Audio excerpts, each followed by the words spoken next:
Shalom keluarga damai, puji Tuhan kita dapat berjumpa kembali dalam Samas edisi 5 Agustus 2022.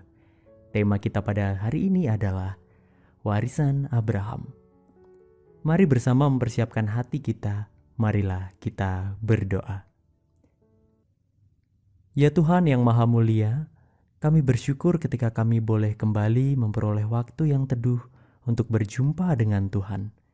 Kiranya di waktu yang indah ini, Tuhan berkenan memberkati kami. Tuhan menolong kami untuk mengerti firman dan pesan Tuhan untuk kami. Terima kasih ya Tuhan, di dalam nama Tuhan Yesus kami berdoa. Amin. Keluarga damai, bacaan kita terambil dari Kisah Para Rasul pasal yang ke-7, ayat yang ke-1 sampai dengan yang ke-8. Ayat ini adalah bagian dari perikop yang oleh Lembaga Alkitab Indonesia diberi judul Pembelaan Stefanus. Demikian. Kata imam besar, "Benarkah demikian?" Jawab Stefanus, "Hai saudara-saudara dan bapak-bapak, dengarkanlah. Allah yang maha mulia telah menampakkan dirinya kepada bapa leluhur kita Abraham ketika ia masih di Mesopotamia, sebelum ia menetap di Haran, dan berfirman kepadanya, 'Keluarlah dari negerimu dan dari sanak saudaramu dan pergilah ke negeri yang akan kutunjukkan kepadamu.' Maka keluarlah ia dari negeri orang Kasdim lalu menetap di Haran. Dan setelah ayahnya meninggal, Allah menyuruh dia pindah dari situ ke tanah ini, tempat kamu diam sekarang. Dan di situ Allah tidak memberikan milik pusaka kepadanya, bahkan setapak tanah pun tidak. Tetapi ia berjanji akan memberikan tanah itu kepadanya menjadi kepunyaannya dan kepunyaan keturunannya, walaupun pada waktu itu ia tidak mempunyai anak. Beginilah firman Allah, yaitu bahwa keturunannya akan menjadi pendatang di negeri asing dan bahwa mereka akan diperbudak dan dianiaya 400 tahun lamanya. Tetapi bangsa yang akan memperbudak mereka itu akan kuhukum, firman Allah. Dan sesudah itu mereka akan keluar dari situ dan beribadah kepadaku di tempat ini.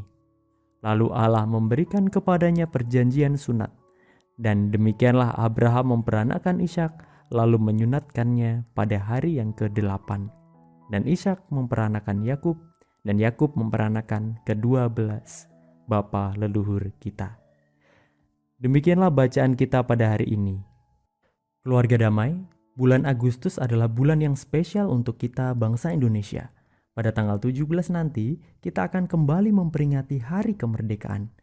Biasanya, kita akan mendengar suara proklamator kita yang dengan lantang menyatakan kemerdekaan Indonesia. Momen ini tentu saja tidak hanya untuk memperingati kemerdekaan, tapi juga memperingati perjuangan para pahlawan yang terlibat dalam proses persiapan hingga meraih kemerdekaan. Orang-orang yang berperan dalam pembentukan negara Indonesia seperti Insinyur Soekarno, Muhammad Hatta, Sultan Syahrir, maupun para tokoh lainnya, mereka disebut juga sebagai para founding fathers atau bapak bangsa Indonesia. Bangsa Yahudi juga memiliki bapak Abraham yang disebut oleh Stefanus sebagai bapak leluhur. Kalau setiap kita mengenal Insinyur Soekarno, maka orang-orang Yahudi pun pasti mengenal siapa itu Abraham. Mereka sama-sama terkenal dan memegang peranan penting dalam pembentukan suatu bangsa. Namun bedanya, ketika Soekarno meninggal, hasil perjuangannya yang diwariskan bagi kita yaitu sebuah wilayah dengan bentang yang sangat luas untuk bangsanya. Dari Sabang sampai Merauke, dari Miangas sampai ujung Pulau Rote. Tetapi bagaimana dengan Abraham? Meskipun ia sangat kaya, seperti yang diceritakan oleh Stefanus, Tuhan tidak memberikan setapak tanah pun pada Abraham. Abraham mewariskan hartanya, tapi ia tidak mewariskan tanah perjanjian untuk anaknya. Anak cucunya tidak bisa hidup menetap di tanah yang dikuasai atau dimiliki sendiri. Keluarga damai, Abraham memang orang yang taat akan Tuhan. Saat Tuhan menyuruhnya pergi ke suatu tempat, ia mengikutinya. Meskipun pada akhirnya ia hanya akan menjadi orang asing di sana. Saat Tuhan bilang bahwa ia akan punya anak yang banyaknya seperti bintang di langit, Abraham percaya. Dan Tuhan memperhitungkan itu sebagai sebuah kebenaran pada Abraham. Bahkan ketika Tuhan meminta Ishak, anaknya yang tunggal, untuk dikorbankan, ia juga taat. Tuhan juga berjanji bahwa Tuhan akan memberikan tanah Kanaan kepadanya. Nah, dari janji tentang anak yang sangat banyak dan tentang tanah itu, nyatanya Abraham tidak melihat semuanya itu terwujud. Ia hanya punya satu anak. Dan ia juga hanya membeli tanah dengan gua untuk kuburan istrinya dan juga kuburannya nanti. Padahal janji Tuhan, ia akan memiliki jauh lebih banyak anak dan tanah jauh lebih luas dari sekedar seorang anak dan tanah untuk kuburan yang dibelinya itu. Namun yang lebih menarik lagi adalah bagaimana Abraham bisa sabar menanti janji Allah itu. Bahkan hingga istrinya meninggal, janji itu belum terwujud. Meskipun demikian, hingga akhir hidupnya pun tidak ada penyesalan atau kekecewaan tentang janji Tuhan. Perjanjian dengan Tuhan selalu dipegangnya. Imannya ia tunjukkan dan ajarkan kepada anaknya. Ia menunjukkan langsung kepada Ishak bahwa Tuhan adalah benar-benar Allah yang menyediakan. Nah, kisahnya terus jadi pelajaran dan inspirasi bagi anak cucunya hingga kini. Oleh karena itu, Abraham tidak hanya bapa leluhur bagi orang Yahudi, tetapi disebut juga bapa orang beriman. Keluarga damai, mungkin kita berpikir bahwa mewariskan harta untuk anak cucu itu baik atau bahkan perlu, atau kalau bisa ya harus. Namun, kita bisa belajar dari cerita Abraham bahwa sebenarnya tidak hanya harta kekayaan saja yang bisa diwariskan. Iman adalah harta berharga yang juga bisa diwariskan. Coba kalau dari awal Abraham ogah-ogahan ketika disuruh Tuhan untuk pergi dan tidak percaya ketika Tuhan berjanji. Coba kalau ia tidak pernah percaya bahwa ia akan memiliki anak karena merasa, ya aku sudah tua. Lalu apakah akan lahir anak-anak dan terbentuk bangsa Yahudi yang besar dan banyak itu? Atau kalau setelah punya anak, yaitu Ishak, karena terlalu lama menunggu, lalu tiba-tiba ia berhenti percaya bahwa Tuhan akan memberikan kepadanya tanah Kanaan juga.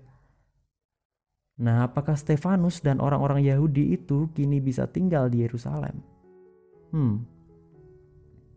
Iman Abraham adalah harta berharga yang jauh lebih awet dibandingkan harta kekayaannya. Abraham dan imannya terus diingat, diajarkan, dan menginspirasi anak cucunya dari generasi ke generasi hingga sekarang ini. Nah, karena imannya, anak cucunya mendapatkan berkat jauh lebih banyak. Jauh lebih banyak dari harta yang ia miliki dan ia berikan kepada Ishak. Demikian juga kita bisa melihat dalam diri Stefanus. Kita bisa melihat keteguhan iman percaya itu, bahkan hingga akhir hidupnya. Kiranya kita tidak hanya memikirkan tentang harta untuk diwariskan ke anak cucu, tetapi juga memikirkan tentang iman seperti apa yang kita ingin agar orang-orang yang kita kasihi itu bisa resapi, simpan, dan bawa dalam hidup mereka. Sikap-sikap seperti apa yang akan kita jadikan inspirasi untuk mereka? Apakah ketakutan, kekhawatiran, dan patah semangat yang hanya akan mengeringkan tulang? Atau kita bisa menunjukkan iman yang teguh, damai sejahtera, dan hati yang penuh gembira yang memberi kekuatan dan kemenangan dalam menjalani hidup? Kiranya iman seperti Abraham dapat kita miliki dan tunjukkan serta kita wariskan kepada orang-orang terkasih kita. Amin. Mari kita berdoa. Ya Tuhan, bantu kami untuk memiliki iman percaya yang teguh kepada Tuhan. Bantu kami untuk mewujudkan dalam kehidupan kami.